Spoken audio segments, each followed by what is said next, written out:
Welcome to another awesome episode of Engine Noise. Today we are going to talk about one of my passions, LS engine swaps. Fun. We're going to do some listener emails. Yep. We're going to give away some t-shirts. Oh, yeah. And we're going to talk about some famous movie cars. That's what I'm talking about, Jeremy. This is going to be a fun episode. Super fun. Let's go. Engine Noise Podcast is brought to you by oneiauto.com. Quality car parts that ship quickly and come with thousands of free online videos that walk you through your installs. With One Auto, you can save a bunch of money and feel empowered by repairing it yourself. oneiauto.com.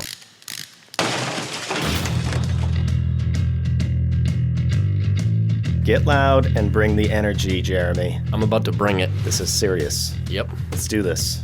Hey, welcome to the Engine Noise Podcast for do-it-yourselfers like me who don't mind getting their hands dirty. I'm your car expert, Jeremy Nutt. And I'm Matt, the other guy. Matt, I get excited about cars, but then I start talking about engines, and it takes me to a whole other level. Oh, boy. Yeah. Then I talk about LS swaps, and I'm like a kid hopped up on Pop Rocks and cola. Is your stomach going to explode? It may. So, what is the big deal with LS swaps? Why are they so cool? Why does everybody love them? Everybody loves them because it is a really powerful, efficient V8 engine that is easily swapped into vehicles that it has no business being in. Any vehicle? I'm going to go ahead and say yes, any vehicle. Wow. You can find pretty much anything on YouTube that is LS swapped. I know that there's a video of an LS swapped tractor, like a 1940s tractor that is LS swapped. 1940s, huh? Yeah, and the guy just does burnouts up and down his street. With a tractor. With a tractor. That's like pretty awesome. An old tractor, too. One of the ones with the big wheels on the back and the small wheels on the front. Oh, yeah, the ones that look like they'll kill you just standing still. Yep. Yep. Awesome. Anything you want to go fast, you put an LS engine in. If you want one in, a Vega, or maybe a Monza, or maybe a boat, or a Chevette. Boat? Sure. Like a boat, like literally an actual on water boat? Yeah, a boat. What? Yeah, I mean, you can pick any sort of ridiculous little car, or a big car, or a boat, or a bus, maybe. You can put it in anything you want, really. That's pretty cool. Yeah, it is really cool, and it's super efficient, which means generally it makes a lot of power, which is what everybody's after. Well, yeah. So if you want to do an engine swap of any sort and you want to make some horsepower, so you want to go fast, you go to the junkyard and you buy one of these out of a Suburban. You can get it for like $450. For an engine? Yeah, and then you've got yourself a V8 engine that makes like 300 horsepower, completely stock, so you don't have to modify it in any way to make a whole bunch of power. You just drop it in the car and do burnouts. Maybe this weekend I'll be taking my truck to the junkyard. Oh, well, that's a good idea. An engine. It's not what I meant, Jeremy. Okay. I will be picking up an engine. Yeah. And then on the way back, I will tow a boat, maybe from the junkyard, and I'll just throw the engine in the boat, and then I'll be all set. If you do want to do an LS swap of any sort, you do actually need a lot of other parts. I added up a list of parts that I know that you would need, and it came out to about $1,500 of things you need. Yeah, I'm rethinking this whole thing. Okay. In reality, you need like a whole new fuel system. You need to build an exhaust system for it. You need a cooling system. You need to reflash the computer. There's a lot of different things that you have to think through before you have a running engine in a car. There's also problems like drive-by-wire versus drive-by-cable. Yeah, I don't like drive-by-wire. Yeah. Scary. It's kind of frightening, right? Yeah. If you don't know what drive-by-wire is, the difference between drive-by-wire and drive-by-cable is when you touch the gas pedal, rather than an actual physical cable going from your gas pedal to your engine and like moving the throttle body to make your car go faster or slower, there's just wires. So you're telling a computer, I want my engine to go faster, and the computer says, okay, engine, let's go faster. So there's basically a computer between your foot and the engine telling it what to do. Yeah, it's legitimately terrifying. Yeah, so that can be a frightening experience. Uprising. It's where you start questioning, do you trust the computer that is telling your engine what to do or not? Yeah. And if you're doing an LS swap, it's definitely something you'd have to consider because it may cost a little bit more or a little bit less depending on which way you want to go. I watched a video last night and it was like, what would you do in this situation? This woman's out of control. And it showed the lady speeding down the highway and her pedal was stuck. I don't know if it was drive-by-wire. But for this purpose, we'll say that it was drive-by-wire. Yeah, exactly. And it was like, A, slam the parking brake on. No, not an option. B was jam the car into neutral. I'm okay with that. And C was shut the car off. See, that is only good if you don't turn the key all the way back, because if you turn the key all the way back, you're going to lock your steering column, and then you're going to freak out and Yeah, crash bad the news. car into an embankment. I would say drop it in neutral. I've actually had this happen to me. I had a 94 Dodge Intrepid, and I was using cruise control because I wasn't sure if it worked or not, so I turned it on. Little did I know that the cruise control can't be turned off. Oh, good. Yeah. So the cruise control's on, and it's accelerating, and I have no way of turning the cruise control off. I'm like, God. I'm hitting the brake, I'm hitting the off button, nothing is happening. So one thing that you often don't realize, especially if you're not a car person, is when you're accelerating, your engine has no vacuum inside the intake manifold. And the vacuum in the intake manifold is what allows you to push the brakes easier, because there's what's called a brake booster attached to your master cylinder, which your master cylinder makes your brakes work. Right. And the brake booster multiplies the force of the brake pedal when you push the brake pedal down. So it gives you like the power of He-Man when you're pushing down the brake pedal. Pretty much every car on Earth, built after 1973 probably has these things. Okay. But they only work if your engine has vacuum inside it. And when you're accelerating on the engine, you have no engine vacuum. It's just, it doesn't exist. Yeah. So I'm accelerating down the highway. I'm probably at like 80 miles an hour. And Terrifying. my brakes don't work because there's no engine vacuum. So I'm standing on the gas pedal trying to slow this car down. Wait. On the gas pedal? I'm sorry, not the gas pedal. That's not going to work, That's the Jeremy. problem. No, I'm standing on the brake pedal, and it's not slowing down. But of course, I don't have the multiplication of the brake booster to do this because there's no engine vacuum. So, Right. At that time, did you realize that? oh yeah, I knew Really? exactly what was happening. And I was like, oh, this all makes sense scientifically. And now this is how I'm going to crash my car. So I threw it in neutral, and I pulled over to the side of the road, and my engine was like racing like crazy. Yeah. Once I was pretty much stopped, I shut the key off, and when I restarted it was fine. And then I just knew, don't use the cruise control in that car anymore. I would never get back in that car. Yeah, it's terrifying. I was a passenger in a car that happened to, too. Now you're completely out of control. Well, I told him what to do when it happened. This one was a manual transmission car, so this was much easier. But my friend was like, hey, I want you to see how fast my car is. And I was like, okay. So I hop in, and I go for a ride, and I'm in the passenger seat, and he's going far too fast than he should have been. Mm-hmm. And he looks at me, and he goes, the throttle's stuck. And I was like, you're kidding. And he's like, no, I'm dead serious. And we're just accelerating down this back road. And I was like, throw it in neutral. So he throws it in neutral really quick, and the engine, again, is like racing like crazy. Yeah. He turns it off, and we coast to the side of the road. We open the hood, and we find out that his throttle cable came off of the throttle body. This is a 1990 Mitsubishi Eclipse, by the way, with a turbocharged engine, pretty fast. Fancy. The throttle cable had come off of the throttle body and got lodged in this terribly homemade bracket that he or somebody had made at some point. So it had basically just hung the throttle wide open the whole time, and it was a terrifying moment. So we fixed it, drove it home, no big deal. No Don't car do is that safe. again. Yeah, so no car is safe. Drive-by-wire might actually be safer now that I'm thinking about it. Trust the computers. I'm going to get a bicycle. Yeah, that's a good move. Is this the engine that you were telling me that they made the 100 millionth? This is the next generation of that. Oh. The small block Chevy is the one that they made 100 million of. Ah. Technically, they still produce them, but they don't put them in cars still. Now they put these LS engines in cars and trucks. The newer, cooler version. It's just better in every single way. Typically, the saying goes, you can have cheap, fast, or reliable, and you can pick 2 out of 3. You have to give one up every time. But these engines actually beat the rule because they're dirt cheap, they're super reliable. I have one in my truck that has 276,000 miles on it. Yeah, that's a lot of miles. And they make a ton of power. Cheap, fast, and reliable. It's the trifecta. They are everything you want in an engine. It is amazing. And that's why I also swapped one into my 64 Chevy and why I put one in my 72 Le Mans as well. Why is that? Just the engineering of it? Honestly, I think a big portion of it comes down to the cylinder heads that are on this engine. They just flow a lot of air. And because they move a lot of air, they make a lot of power. And since they're produced by General Motors, and General Motors stuffed them in every vehicle on Earth, they became cheap. Since it's a Chevy V8, and Chevy V8s have been around since, well, small block Chevys have been around since 1955. So they kind of have this figured out. Yeah. So they have the reliability factor down They've as well. done it once or twice. Yeah, they've made, a few 100 million of them at this point. It's a pretty great engine.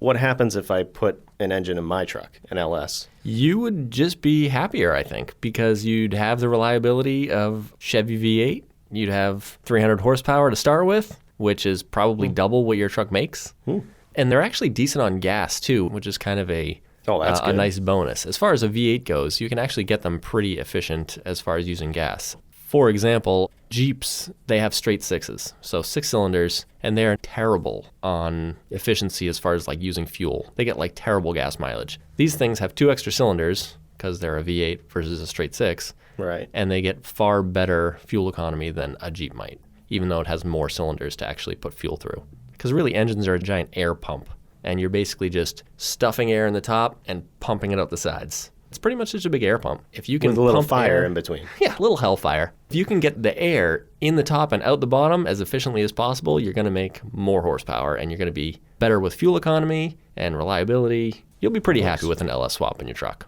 assuming the rest of the truck could handle it. I doubt it. Probably not. What else you got, Jeremy? So the thing that makes LS engines awesome, one of them is that they don't come with carburetors. Carburetors are the worst. They never work. Even when you rebuild them, they work for like a week, and then the ethanol gas gets in them and they don't work anymore. So since an LS engine doesn't come with those, most people keep the fuel injection that they come with, which is a great addition to any car. A lot of LS engines go in old cars that came with carburetors, so one of the biggest improvements you can get in an old car is swapping over to fuel injection. You get better fuel economy, you get better horsepower, and you get reliability, which any old car can benefit from.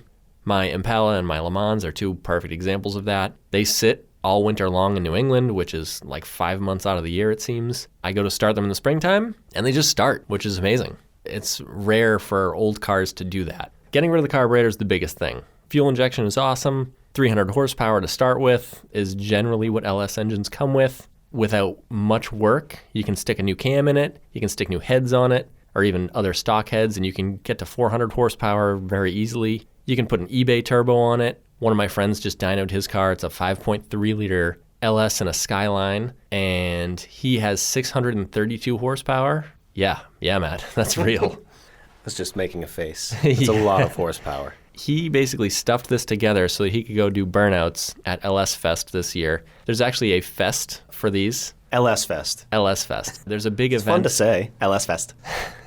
There's a big event every year called LS Fest where all these LS engine swapped people go and they race and do burnouts and have fun and stuff. LS engines are just, everything about them is awesome. Reliability, the speed you get from them, the cheapness. Honestly, even after you add up the $1,500 worth of things you need to buy to make this thing run, $1,500 into an engine swap is not bad. If you were to rebuild a old big block engine or a small block engine even, you'd probably have the same amount or more into it, just in parts. So good bang for your buck, Matt. That pretty much sums up LS swaps. Anything you want to go fast, you put an LS engine in. Skateboard? Yep, definitely. I don't believe you. All right, maybe not a skateboard. So, Jeremy, because the headlight was so easy on my truck and my tailgate handle's broken, I just ordered a new one. Wait, you just ordered something during the podcast? Yeah, it was that easy. Wow. Yeah. 1A has a great mobile website. You can order parts right from your phone. Do you need any parts? If you're buying, My treat. I could use some struts. No, I wasn't that serious. I just got a little carried away with my generosity there. Sounds about right, Matt. 1AAuto.com. Quality car parts that you can order right from your phone.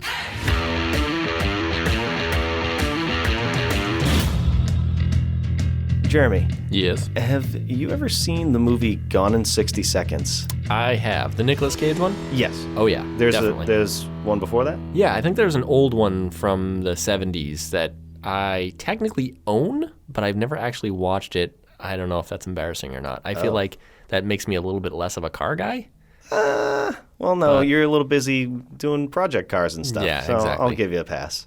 What was the car in that movie? That was Eleanor, a Shelby Mustang GT 500, I believe. Such a cool car. It was a custom version of it, though. If it came from the factory, it would not look like the one in the movie. It was very different. It had different body parts. The one in the movie had some sort of weird body kit on it that was made by some custom car company, I would assume. Really? Do you think that was the best choice for that movie? It wouldn't have been my favorite. I don't know. I guess it's sort of an iconic car, and I'm pretty sure that the GT 500 was the one in the original movie. So I think that is why they went with it. Oh, okay. But Well, you don't know because you haven't seen it. I don't know because I haven't seen it. I should really watch it. Maybe I'll sit down and break out the old DVD collection tonight. Yeah. Turn off Netflix for once. I'm And surprised you didn't say VHS. yeah. My laser disc. Get out my laser disc and My spin it up. Betamax. Yeah, I may do that. Who knows? But yeah, that's a very cool car. There's a lot of cool cars in that movie that I really liked. There's like a 49 or 50 Mercury that's pretty cool. The really nice Mercedes that the guy screws up buying the keys and gets them all sort of caught. Because I'm kind of a nerd, I'll tell you what kind of cars I enjoy in the movies. Yes. One of them, besides the DeLorean, love that car. Also, the 59 Cadillac that was made into Ecto-1 in Ghostbusters. Yes. That is a pretty phenomenal thing. I think it was a factory ambulance or something like that. A hearse, Or wasn't yeah, it? a hearse maybe. Yeah, that makes sense. A hearse for a Ghostbuster movie. That would make sense. Yeah. I would love to get a 59 Cadillac and turn it into Ecto-2 or Ecto-3 or whatever. I'm sure people have done it. Ecto something. I've seen one driving around here. Pretty cool looking. I have definitely seen that as well. There's a guy I know that has a 60 Cadillac, I believe, and his is amazing, and Yeah. it's so long. Oh, yeah. Huge cars. Those are just so big and so beautiful. They're just an iconic car that it's timeless. So this is what I would love for the movie industry to do, okay? I think they should take the DeLorean, take the Ghostbusters Ecto-1, Yep. take the Shag Wagon from Dumb and Dumber, Oh, take the Blues Brothers cars, all of these cars and all these movies, and make a new Fast and Furious. now we're talking. Yeah. I could see that being a hit. Fast and Furious and kind of nerdy. Yeah, that'd be pretty great.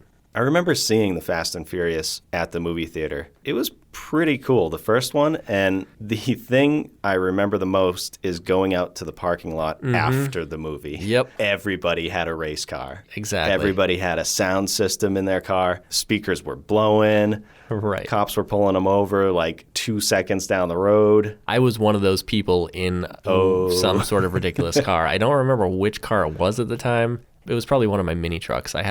I'm going to guess it was my S10, my 94 S10 that I had that was super low to the ground and loud stereo system. All the typical things you'd see around that era. Yeah, I was pretty cool back then. Yeah. Okay. I believe you. Never made it in that Snoop Dogg video, though, did you? No, I didn't. No, that's what I was shooting for, though. I might still. There's still a chance. Maybe Snoop Dogg will call me up. Never know. Maybe. Matt, I want to give away some stuff for free. That sounds fun. So what do you want to give away? Definitely not giving away my ice cream maker. Okay, well, I think your ice cream maker is probably pretty safe at this point because our good friends at 1A Auto have given us some free t-shirts. What? Yep. I love t-shirts. Yeah, me too. If you email us at enginenoisepodcast@gmail.com, we might just send you a free t-shirt. Just put, I want a free t-shirt in the subject, and you might be one of the people to get one. Can I win one? You cannot. I don't think I can either. Okay, well, as long as you can't. Yeah, there's some rules to this, Matt. Okay. Good luck. Hopefully you get a free shirt. Hey, Jeremy. Yes, Matt. We have a couple trivia questions for you. All right. You have no prior knowledge to these questions, am I correct? I do not. I didn't even know we were doing a trivia Well, guess thing. what? We are. Well, thanks. This is going to make me look either really good or really bad. I'm excited for it. Ready? Yeah, I'm ready. Here we go. What is generally considered to be the first pony car? I would imagine the Mustang. That is correct. Yeah. Ding, ding, ding, ding. 1964 and a half. It was not a trick question. These are All right. straight up questions. All right, good. Number 2. That's well done, Matt, I guess. That was a burp. All you right. are wrong. Fact. Number 2. What was the first Japanese car to be produced in the United States? Make and model. Ooh. First Japanese That's car. a good one. Oh, boy. I was not ready for that, Matt. Yeah. The pony car one, that was brought like the heat. That was an easy one. Brought the fire. First Japanese car, man. I mean, there's a lot of like Toyota Corollas out there. Could it be a Camry or a Corolla? I bet it's Toyota. I guess I can give you clues. Yeah, give me a clue. And All right. since I don't know the automotive world like you do, I can Yep. give you different kinds of clues. Okay. I know that for the model, or is it the make? Toyota's the make. Toyota's the make. Model would be Corolla. Okay. So for the make, you owned a motorcycle. Oh, a Honda. Okay. Correct. Okay, then it's got to be the Honda Civic. Gotta be. Really? Accord? Correct. Yes. Come on. Honda Accord. That's a fun fact. Yeah. I like that one. I'm going to test my friends with that one later. Yeah, there you go. Yeah. Number 3. What 3 specialty convertibles did General Motors originally introduce in 1953? Oh, I love 1953. Hold on. year. Can I hear the question one more time? I want to make sure I get this right. What 3 specialty convertibles? Yep. Specialty convertibles. Gotcha. Yep. Did GM, General Motors, Okay. originally introduce in 1953? Okay. Buick Skylark. Correct. Oldsmobile Fiesta? Wow. Yes. I didn't even know that existed. Let's see. Jeremy's going for his third answer. What is the Question third number one? 4. Pontiac? 53 Pontiac. Oh, gosh, I don't know. You're getting colder. Is it a Cadillac? 53 Cadillac. You're getting warmer. Baritz? You got colder. Cadillac Warmer? Eldorado? Correct. Huh. Cadillac Interesting. Eldorado. Buick Wow. Skylark, Oldsmobile Fiesta, and Yep. the Cadillac Eldorado. I didn't know the Cadillac Eldorado. I mean, now that I think about it, 53 does make sense. But yeah, wow. That was a good question. Yeah, fun fact. Well done on that one. Yeah. Worked hard on these. Yeah, very nice. Matt, I think it's time to do some listener emails. Okay. You want me to just pick one? Let's pick one out and see how it goes. Okay. Also, if you're listening and you have any questions for me or Jeremy, send us an email at enginenoisepodcast@gmail.com. I looked in the Engine Noise email. I saw some good ones in there. Yeah, Pick your favorite and let's go. I'll pick one. Jared from Bakersfield, California is asking, if the Wankel engine was so successful, why did they discontinue it, or why don't more cars have them? Great question. I think the reason is because Wankels are not very fuel efficient. So if you were to put one in any kind of new car, you're not going to get the gas mileage that you would if you were to put a 2-liter turbo normal 4-cylinder gas engine in. Yeah, that's no good. Who the heck would want less fuel mileage in a car, Yeah, I guess? not nowadays. If you have the option to go with something that will do better, why not go with it? Yeah. The other thing is the emissions from a Wankel are generally more than a normal internal combustion engine with pistons. So they require a big catalytic converter to clean it up, which is expensive, and places like California and Massachusetts and New York, there's actually a few other states kind of jumping in on this too. They're getting really strict with emissions and emissions tests. Yeah. So they're getting harder and harder to pass. Wankel engines being a little more polluty, it's more difficult to put them in cars. So although they're a lot of fun, great for racing, they're just not what a normal piston-style engine is. I see. As far as emissions and mileage goes. So we learned that the Wankel engine is really for somebody who loves a Wankel engine. Yeah, it's an enthusiast engine. If you want a fun engine, you go Wankel.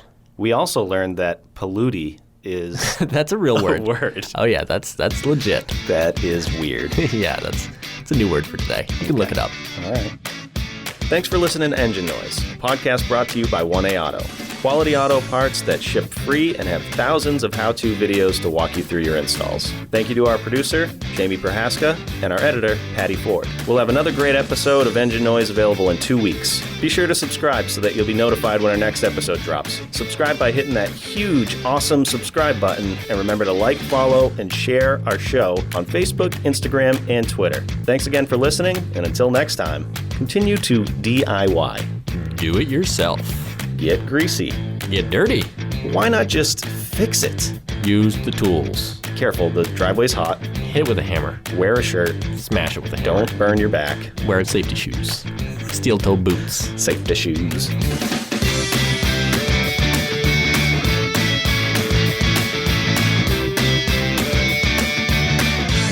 Do you love LS swaps like I love Marissa Tomei? Yeah, I mean, LS swaps are pretty great to May. You can't use my joke. I know. I thought it was good, though. I wanted to reuse it. I've been using it all week.